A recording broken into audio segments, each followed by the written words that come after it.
आप सबों का स्वागत है म्यूटेंट स्कूल में। मैं हूं प्रोफेसर एक्स। आज मैं आपको बताऊंगा कि हमारा भारत विज्ञान में इतना पिछड़ा क्यों है, या विज्ञान के कुछ सीमित दायरे में ही हम बढ़ पाए हैं, कुछ गिने चुने एरिया में ही बहुत ही सीमित दायरे में डेवलप कर पाए हैं। उसके पीछे का वजह क्या है, तो आइए समझते हैं इसके पीछे का मनोवैज्ञानिक कारण। पहला कारण है लैंग्वेज, भाषा। शिक्षा मनोविज्ञान की भाषा पे बहुत सारी थ्योरीज हैं, कई सिद्धांत हैं, कई सारी व्याख्याएं हैं। अर्थात आपके जीवन में भाषा काफी महत्वपूर्ण है। और हमारे देश के साथ समस्या ये है कि हमारे समाज की भाषा कुछ और, शिक्षा की भाषा कुछ और, न्याय की भाषा कुछ और, शासन प्रणाली की भाषा कुछ और। ये बड़े ही विरोधाभास है। हम समाज में हिंदी भाषी लोग हैं तो हिंदी बोलते हैं, आपसी कम्युनिकेशन में हिंदी बोलते हैं या अपनी स्थानीय भाषा बोलते हैं, भोजपुरी, मैथिली, गुजराती, जो भी हो। लेकिन वही अगर हम स्कूल या यूनिवर्सिटी में जाते हैं तो हम पूरी अंग्रेजी में शिक्षा लेते हैं। और उसके बाद अगर हमारा न्याय व्यवस्था देखें, पूरी तरह से अंग्रेजी में, प्रशासनिक व्यवस्था देखें, काफी हद तक अंग्रेजी में। तो ये हमारे लाइफ में जो कंट्राडिक्शन है ना भाषा का, आप यकीन मानिए अभी थोड़े से समझना कठिन होगा, पर हमारे विज्ञान में पीछे रह जाने का कारण ये भाषा भी है कि हमारे देश की अभी तक कोई एक भाषा ही नहीं है। हिंदी एक भाषा है, पर कभी किसी काम में हिंदी का उपयोग नहीं किया जाता। न्यायिक व्यवस्था चलती है अंग्रेजी पे, प्रशासनिक व्यवस्था अंग्रेजी पे चलती है, उच्च शिक्षा व्यवस्था आपकी अंग्रेजी पे चलती है, और यह भाषा ही आपके विज्ञान की खोज में समस्या बनती है। इसको एक तरह से और समझें कि एक व्यक्ति 10 तक के पढ़ाई किया है हिंदी मीडियम में, और अचानक वो 12th में आता है तो उसको इंग्लिश मीडियम से सामना होता है, अंग्रेजी भाषा से सामना होता है।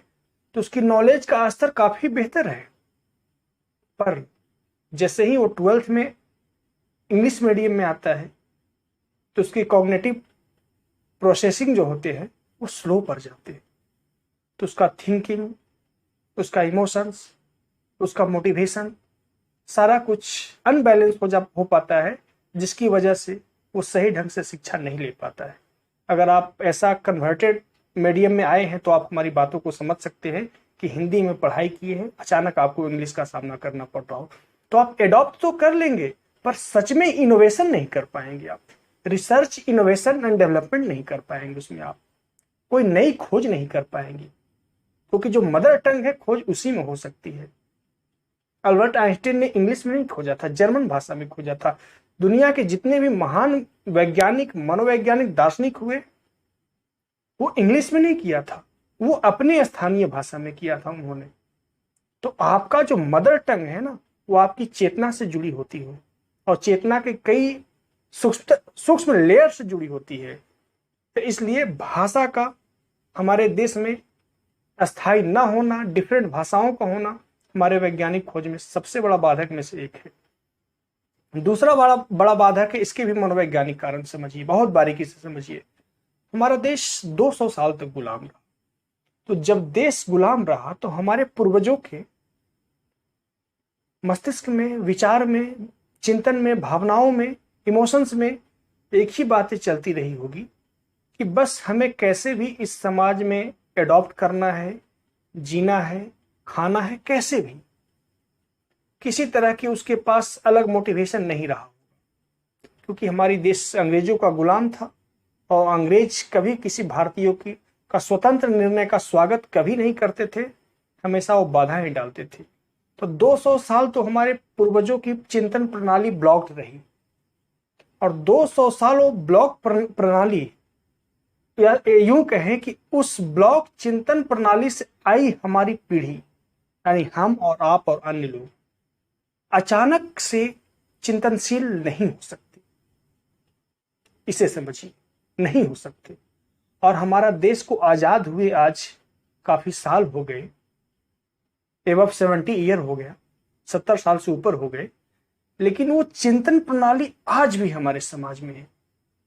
कि आप पढ़ाई करो तो पढ़ाई का लक्ष्य यही होना चाहिए कि आप रोजी रोजगार की व्यवस्था कर लो, अपना भोजन का व्यवस्था कर लो, परिवार के भोजन की व्यवस्था कर लो और जीवन में सरवाइव करने के लिए एक सोर्स ऑफ इनकम बना लो, और वो सोर्स ऑफ इनकम है सरकारी जॉब।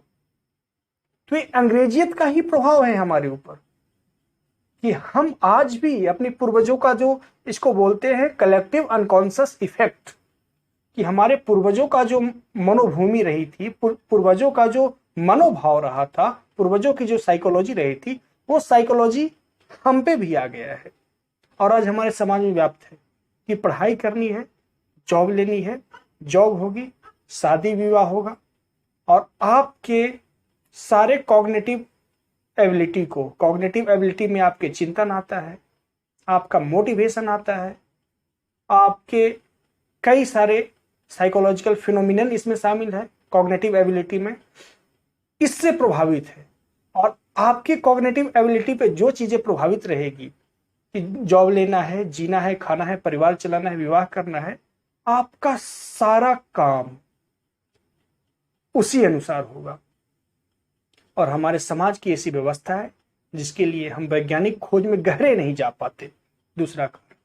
और तीसरा कारण है कि हमारे जो शिक्षा व्यवस्था है ना, वो शिक्षा व्यवस्था आपको सिर्फ क्या उसे कहा जाए, क्लर्क बनाने में इंटरेस्ट है। जी हाँ, क्योंकि वो कुछ टास्क देती है, कुछ सर्टेन सिलेबस देती है और उस सिलेबस को जितना आप दक्षता पूर्वक, जितनी आप बेहतर तरीके से पूरा कर पाते हैं, उतना ही आप अच्छे विद्यार्थी माने जाते हैं। और हमारी शिक्षा व्यवस्था चिंतन नहीं सिखाती। कभी आपको असाइनमेंट के रूप में ये नहीं दिया जाता कि आप खुद की अपनी थिंकिंग से क्रिएट करें, कोई थ्योरी क्रिएट करें और उसको अप्लाई करें और हमारे पास सबमिट करें। अगर ऐसा आप करते हैं तो आप फेल्यूर माने जाएंगे। फेल्यूर क्या माने जाएंगे? ऐसा किया करने दिया ही नहीं जाता है कि खुद के अंदर चिंतन पैदा करे। सिर्फ आपको सर्टेन टास्क दिया जाता है, उस टास्क को पूरा करिए, बस यही हमारी शिक्षा व्यवस्था है, दैट्स इट। उसके अतिरिक्त अगर आप कुछ करिएगा तो यूजलेस है, आप अपना टाइम वेस्ट कर रहे हैं। और एक चौथी चीज है कि आपके माइंड जो है ना, ह्यूमन माइंड जो है ना, जैसी चीजें उसे दिया जाता है वैसी ही चीजें सारा जीवन चलाएगा। ये चौथी चीजें जो मैं बोल रहा हूं, ये दूसरी चीजें से संदर्भित है, तीसरी से भी संदर्भित है, लेकिन चौथा पॉइंट मैं बना के इसलिए कह रहा हूं ताकि आप कंप्लीटली समझ पाए। चौथी चीज ये है कि आपके माइंड में वो फूड नहीं दिया जाता। वो फूड का मतलब वैसे विचार इम्प्लांट नहीं किया जाता बाल्यावस्था से कि आप कुछ वैसे खोज कर सके, कुछ इनोवेशन कर सके, कुछ रिसर्च करें। और इस खोजी विचार को मस्तिष्क में इम्प्लांट न किए जाना भी हमारे देश की रिसर्च व्यवस्था, research and science and technology के विकास में सबसे बड़ा बाधक है। और एक पांचवी चीज होती है कि हम भारतीय जानते हैं एक में बड़े दक्ष हैं, पैसे को कमाने में, पैसे को अर्न करने में, मनी जनरेट करने में हम लोग यकीन नहीं रखते हैं कि पैसे को पैदा किया जाए। हम लोग सिर्फ पैसे अर्न करना जानते हैं और अर्न करने की भी एबिलिटी हमारी आई है वही पुरानी व्यवस्था से, जो मैं दूसरे नंबर पे बताया और चौथे नंबर पे भी उसी अगले अलग रूप में बताया। तो ये पैसा हम लोग पैदा करना नहीं जानते, हम लोग पैसा सिर्फ कमाने में इंटरेस्ट रखते हैं कि कोई व्यक्ति कोई ऑर्गेनाइजेशन बना रखा है, वो पैसा पैदा कर रहा है और हम वहां पे पहुंच जाए, वहां से अर्न करने लगे, कुछ पैसे मुझे सैलरी के रूप में, मजदूरी के रूप में मिलने लगे। लेकिन हम ये नहीं सोचते कि हम क्यों ना खुद मनी अर्न करें, क्योंकि आपके पास कई ऐसे रिसोर्सेज है, कई संसाधन है। तो इन सारी कुछ वजहों की वजह से हम भारत का डेवलपमेंट नहीं कर पा रहे हैं साइंस टेक्नोलॉजी में। और हाँ, ये पैसे जो अर्न करने की जो एटीट्यूड है ना, ये साइंस और टेक्नोलॉजी पे भारी पड़ता है, साइंस और टेक्नोलॉजी के विकास में बाधक पड़ता है। क्योंकि आप पैसे अर्न करने के चक्कर में रहेंगे ना, तो आप किसी दूसरे के अकॉर्डिंग काम करेंगे। और पैसा को जब जनरेट करने के चक्कर में रहेंगे तो आप स्वयं के अनुसार काम करेंगे, और स्वयं के जब अनुसार काम करेंगे तो हर व्यक्ति में यह भिन्नता है, हर व्यक्ति की चिंतन, हर व्यक्ति की इमोशंस, हर व्यक्ति के बिहेवियर डिफरेंट है। तो आप अपने अनुसार से, अपने मौलिकता के अनुसार चीजें जनरेट करेंगे, और कोई और करेगा वो अपनी मौलिकता के अनुसार से करेगा। और जब लाखों लोग अपनी अपनी मौलिकता के आधार पे बहुत सारी चीजें, बहुत सारे रिसोर्सेज जनरेट करेंगे, तो यही जाकर साइंस का डेवलपमेंट होता है, टेक्नोलॉजी का डेवलपमेंट होता है, और यही सब चीजें जाकर के इनोवेशन बनता है। आशा करता हूं आप हमारी चीजों को समझे होंगे। आपसे मिलते हैं नेक्स्ट वीडियो में। वीडियो को देखने के लिए धन्यवाद।